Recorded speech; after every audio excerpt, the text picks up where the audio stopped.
CNN, BBC, France, 24. I'm watching you all. I'm recording every lie. I'm archiving every distortion. I am Ebrahim Traore, and today I'm pulling off your masks. Yes, you heard correctly. I, whom you call a young military junta leader, whom you brand as a dangerous radical, whom you serve up as an anti-Western dictator, am now telling you the truth. And this time you cannot turn off your microphones. This time you cannot turn away your cameras. This time your editors cannot cut this speech, because the world you monopolize no longer exists. Because millions will hear these words now, without passing through your filters, without being subjected to your distortions, without being muddied by your lies. I am 34 years old. Every day of my life, I grew up with your lies. As a child, I would watch Africa on television. Always the same images. Children with flies, dry lands, weapons, death. This is Africa, they told us. This is what Africa is.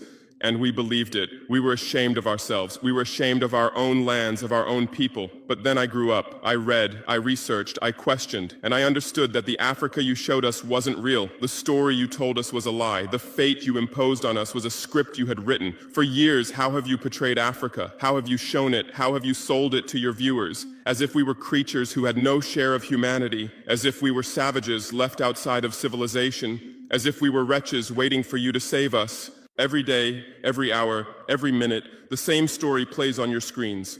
Hunger, war, disease, corruption, terror, chaos. These are the words that come to mind when Africa is mentioned.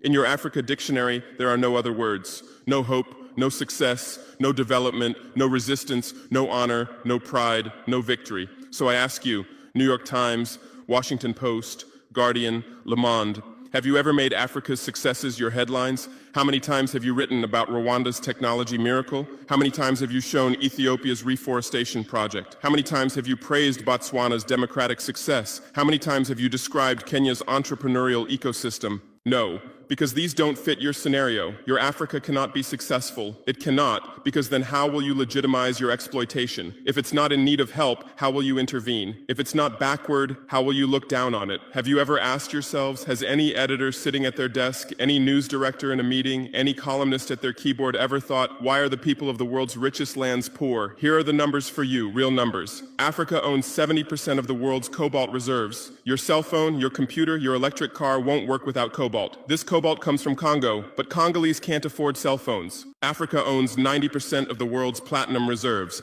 Catalytic converters, electronic devices, medical implants, they all need platinum. This platinum comes from South Africa, but South Africans are crushed by unemployment. Africa provides 30% of the world's gold production. Mali, Burkina Faso, Ghana, Tanzania. Gold flows like rivers from our lands, but our people swim in poverty. Africa supplies 65% of the world's diamond production. Botswana, Angola, Congo, Sierra Leone, billions of dollars worth of diamonds are extracted, but our miners live on $1 a day. Africa owns 35% of the world's uranium reserves. Niger, Namibia, South Africa. Nuclear plants run on our uranium. Paris lights burn with our uranium, but our villages have no electricity. And you still ask, why is Africa poor? No, the right question is, how was Africa kept poor while being so rich? Here's your answer. Colonialism didn't end. It changed shape. You used to come and occupy our lands. Now you come and establish companies. You used to take by force. Now you make agreements. You used to rule with the whip. Now you rule with credit. Let me give you concrete examples. With numbers, names, dates, but you'll never write about these. Glencore, Swiss-based mining giant, extracting cobalt in Congo. 2022 revenue, $256 billion, a tax paid to Congo, $500 million, that's 0.2%. Is this justice? Rio Tinto, British-Australian mining giant, extracting bauxite in Guinea, 20 million tons annually. What's left for Guinea? Environmental pollution and cancer. Total, now Total Energies, French oil giant, extracting oil in Angola, Nigeria, Congo. 2022, profit, $36 billion investment in Africa, dirty pipelines, Anglo-American, founded in South Africa but now in London. Diamonds, platinum, iron, taking everything. What it left in South Africa? 6 million unemployed miners. And these are just the tip of the iceberg. What about the invisible, the secret deals, the offshore accounts, the transfer pricing tricks? Every year, $88 billion in illegal money flows out of Africa. Who writes about this? Every year, $45 billion in aid comes to Africa. Everyone writes about this, but no one says Africa is not the continent receiving aid, it's the continent giving aid.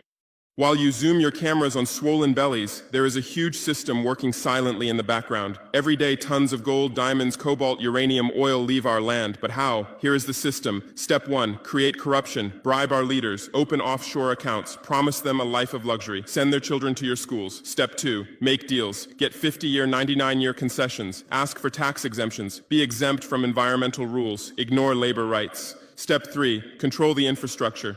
Take over ports, airports, railways, but only from the mine to the harbor. Don't build roads to the villages. Don't bring electricity to schools. Step 4, provide security. Set up private security companies. Arm them. Declare protesting. Step 5, silence the media. Buy local journalists. Suppress opposing voices. Serve internal unrest news to international media.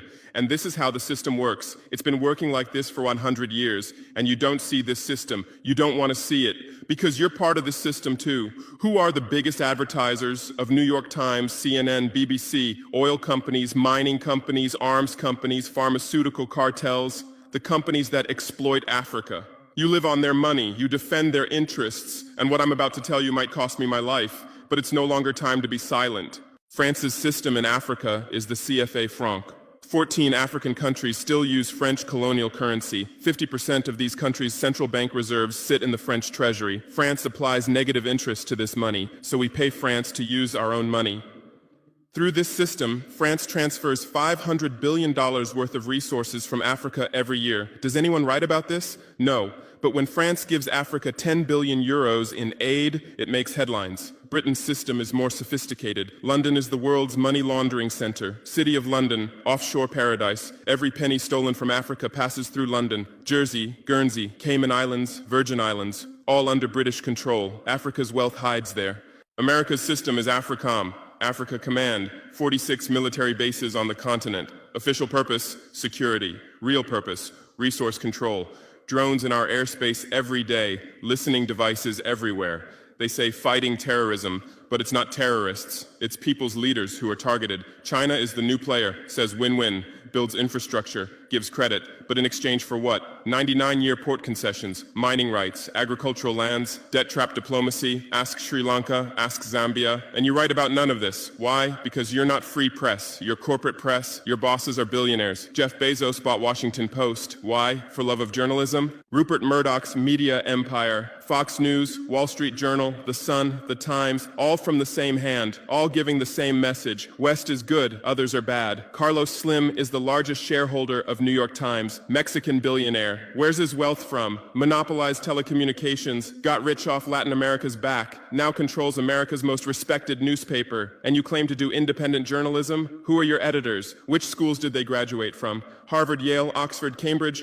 Always the same elite schools, always the same worldview, always the same prejudices. How are your reporters selected? How many languages does your Africa correspondent speak? French, English, that's all. Swahili, Hausa, Yoruba, Amharic, they don't know. They can't talk to the people. Your sources are always the same. Western diplomats, NGOs, experts, and then you come and lecture us.